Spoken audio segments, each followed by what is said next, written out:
notizia inaspettata oppure ve la immaginavate, quella che fa saltare completamente le previsioni e il bilancio stesso della regione? Sì, la quinta commissione, la commissione sanitaria, ha bocciato il bilancio della sua giunta.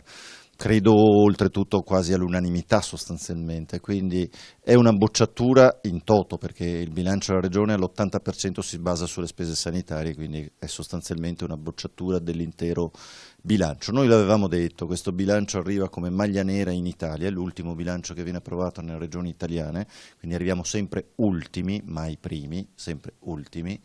E soprattutto siamo di fronte a un bilancio che noi abbiamo definito brutto e senza anima. Senza anima perché non si capisce dove è direzionato, sembra quasi che sia una spartizione tra i 12 assessori più il presidente della giunta regionale. Ora i gruppi oltretutto si moltiplicano, abbiamo addirittura un gruppo, erano uno, il PDL, ora ne paghi 4 perché sono 4 gruppi consigliari da uno iniziale.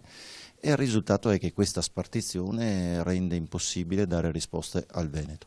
Il fatto che la Commissione sanitaria abbia bocciato il bilancio della Regione Veneto è la dimostrazione che avevamo ragione noi, cioè che non si possono utilizzare risorse del bilancio sanitario per pagare le spese sociali, e sono spese sociali fondamentali come quelle relative alle case di riposo, come quelle relative ai disabili, come quelle relative alla non autosufficienza. Lo diciamo con chiarezza, avevamo ragione e questa bocciatura del bilancio comporterà la necessità di rivedere complessivamente e rivoluzionare l'andamento di questo bilancio.